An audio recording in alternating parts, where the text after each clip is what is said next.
Кутмандуу күнүңүздөр менен ардактуу телекөрүүчүм, билесизби, чыгармачыл адамдар сезимтал, жан дүйнөсү назик, бир ишти бүтсө экинчи ишти жасай коеюн деп талпынган жандардан болот экен да.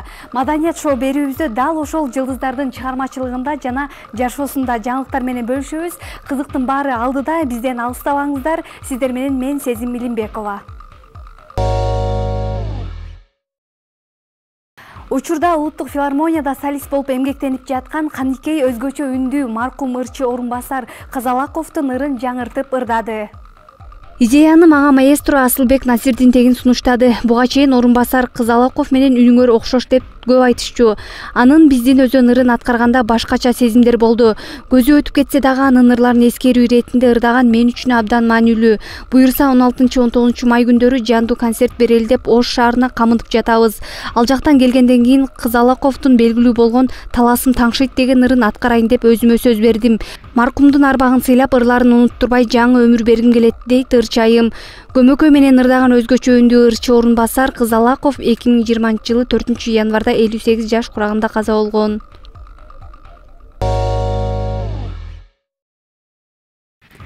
Актер Бектур Усенов ата болду. Жакындары 40 жылкылуу болушу менен куттукташууда. Актер Бектур Усенов Инстаграмдагы баракчасына түн узак өткөнүн жазган. Ошондой эле жубайынын күчтүүлүгүнө суктанып, аны дагы бир жолу сүйүп калганын айткан. Бектур Усенов менен сүйүктүүсү Айзат Аскарбекова 2022-жылдын май айында баш кошушкан.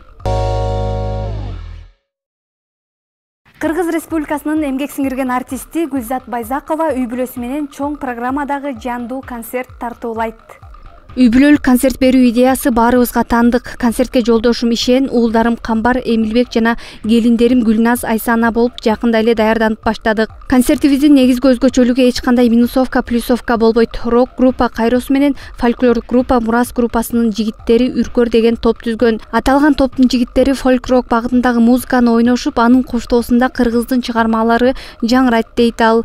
Белгилей кетсек, аталган үй бүлөлүк концерт Токтогул Сатылганов атындагы Кыргыз Улуттук филармониясында 1-2 июнда болот. Ырчы Тата Улан жеке ишкерлик менен алектенип жатканын социалдык тармактагы баракчасына жазып чыкты.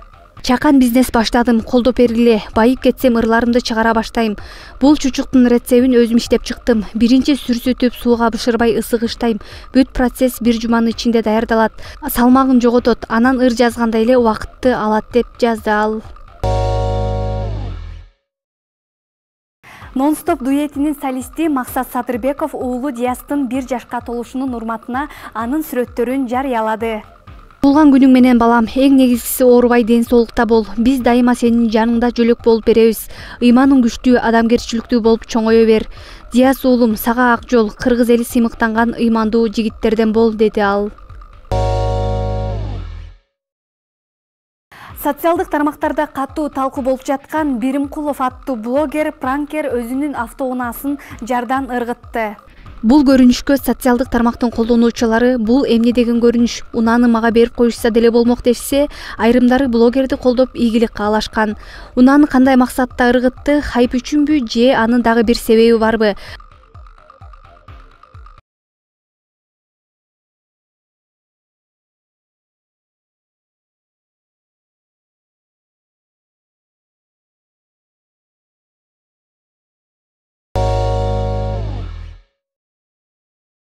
Кыргыз Республикасынын эл артисти Жолболду Алыбаев 75 жашка толуп, Залкар обончуга аргымак тартуулашты. 14 майда Кыргыз Республикасынын эл артисти дастанчы Жолболду Алыбаевди 75 жаш кутман курагы менен куттуктап ат тартуу кылышты. Министрдин биринчи орунбасары Кайрат Иманалиев Кыргыз Республикасынын эл артисти Жолболду Алыбаевди куттуктоо менен бирге Залкар инсандын талантына таазим кылып, кадырлап сыйлагандыгы үчүн Кыргыз Улуттук Манас театрынын жетекчиси Азиз Биймырза уулу жетектеген театрдын жамаатына ыраазычылыгын билдирди. Жолболду Алыбаевдин 75 жашка толушуна карата 13 май күнү Токтогул Сатылганов атындагы Кыргыз Улуттук филармониясында чоң программадагы концерт өтүп, анда автордун жеке аткаруусунда, ошондой эле кыргыз элине белгилүү бир катар ырчылардын аткаруусунда Жолболду Алыбаевдин обонуна таандык ырлар ырдалды.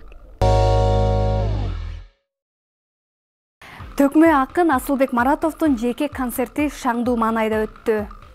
11 май күнү Токтогул Сатылганов атындагы Кыргыз Улуттук филармониясында Төкмө акын Айтыш коомдук фондунун төрагасы Асылбек Маратовдун жеке концерти болуп өттү. Акындардын жеке концертинде акындардын айтышы, комуз күүлөрү жаңыргандан сырткары Асылбек Маратов, Токтогул, Эшмамбет сыяктуу залкарлардын терме санааттарынан Кыргыз Республикасынын эл артисти Элмирбек Иманалиевдин обондуу ырларынан ырдап, көрүүчүлөрдүн жарпын жазды. Швециялык ырчы Лорин Евровидение 2023 сынагынын жеңүүчүсү болду. Лорин буга чейин 2012 да Евровидениянын жеңүүчүсү болгон. Көрүүчүлөрдүн жана калыстар тобунун добуш берүүсүнүн жыйынтыгы боюнча Швеция 583 упайга ээ болду. Экинчи орунда 526 упай менен Финляндиянын аткаруучусу Киария болду. Үчүнчү орунда 362 упай алган израилдик ырчы Ноа Крель турат. Быйыл аталган конкурс Украинада өтүшү керек болчу, себеби былтыр украиналык топ жеңген болчу. Бирок уюштуруучулар коопсуздук маселесинен улам Англияда өткөрүү чечимин кабыл алган. Бул жылы Орусиядан катышуучу катышкан жок. Анткени өткөн жылдын февралында бул өлкөнү сынакка катышуудан четтетүү чечими кабыл алынган. Атактуулардын жашоосундагы акыркы жаңылыктар ушулар болду. 7 каналдын Facebook, Instagram, YouTube каналына катталып, комментарий калтырганды унутпаңыз. Сиздер менен коштошпойбуз. Кийинки эфирден көрүшкөнчө аман болуңуздар.